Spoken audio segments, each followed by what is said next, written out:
Hello and welcome to So Many Books. I'm your host, Toni Andrews, and today's guest is Jan Coffey. Now, a lot of people who have read Jan Coffey's very intricate thrillers may not be aware that Jan Coffey is actually two people.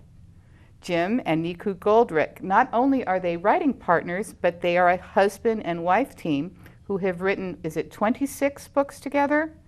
27. 27 books together, and they're still alive, and they're still married. That's right. So welcome, Nikoo and Jim. Thanks for having us. I think the first thing I have to ask you about is your writing process.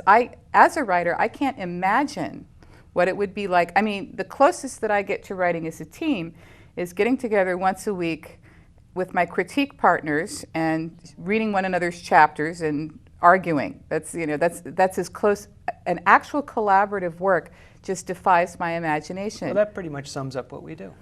We get together and we argue.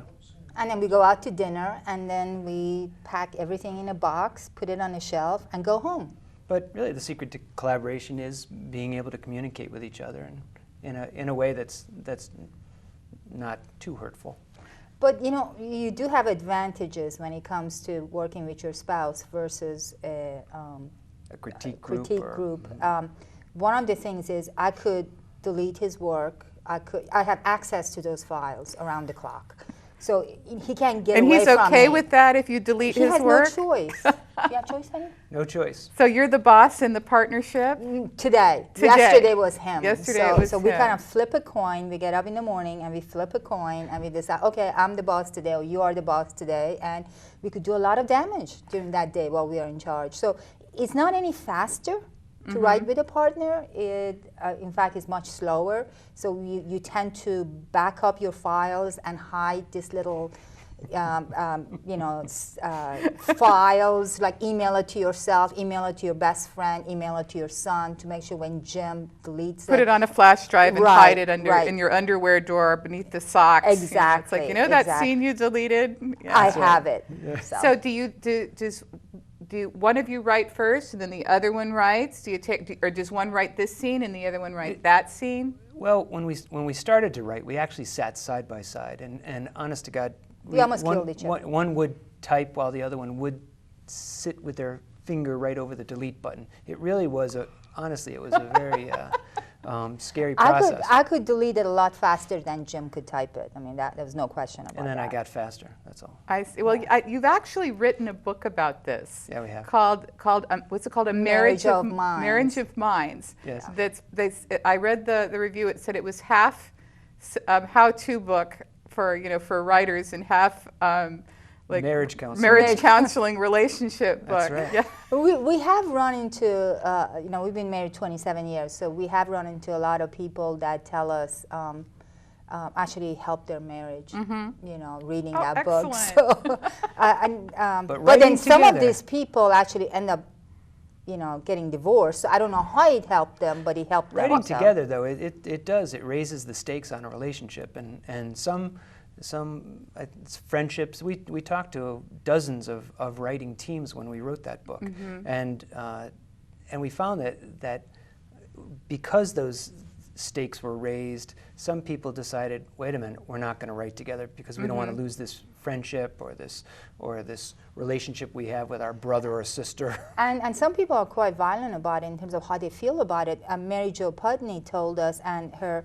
other half, he's a very successful writer as well, and we asked Mary Jo that if she ever considered collaborating with her partner, and she said she prefers to stick needles under her nails than working with him. So you see, I've met a couple other writing teams, probably notably is Jeff Healy and Jenny Cruzy. I've met them a couple times, and they kind of write separate parts of the books separately. Right. And then put them together, and they're of course very funny to talk to because he's a former was he a Navy SEAL? Is that what he was? And she's a straight ahead romantic comedy writer. So she she jokes that whenever she doesn't know what to do with the character, he kills them. Yeah.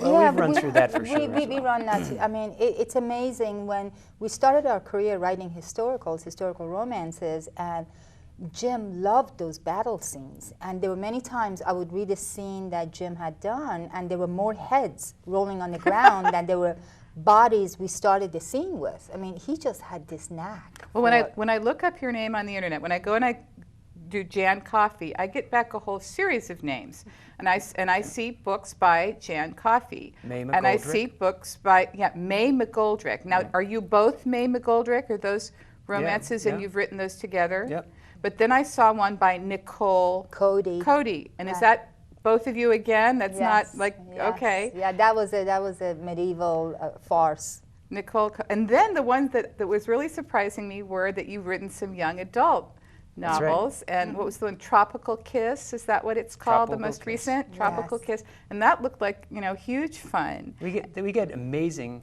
letters. I mean, that came out 3 years ago, and we still get tremendous email from teenagers who just love said, that I've book. read it 25 times, this is the best and I'm book getting ready to read it for the 26th time. Oh, that's Teenagers wonderful. are wonderful. So you think you'll write more young adult at some point in the future? Possibly. Yeah, possibly. We're pretty busy right now with what we have on our plate. But well, and that reminds me now your book that's January 2009 release, right?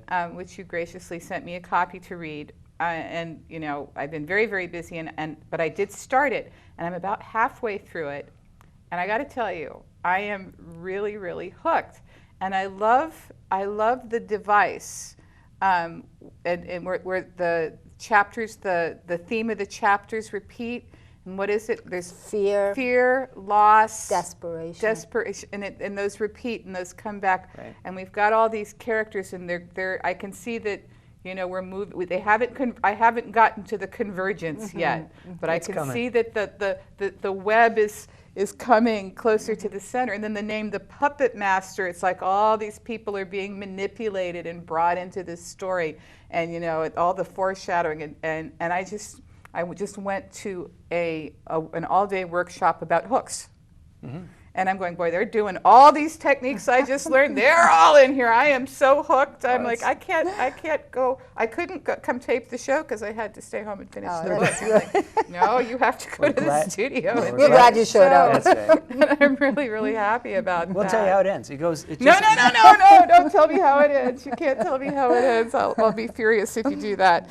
Now, I first came across your books with the Mira books that were what I would call the number series. Right. And each one, there was once, what are the Trust Me Once. Trust Me Once. Twice Burned. Triple Threat. Fourth Victim. 5 in a Row. But are they related in any way other than that? Some characters that would overlap. Right. When we wrote Silent Waters, which initially was named 0600.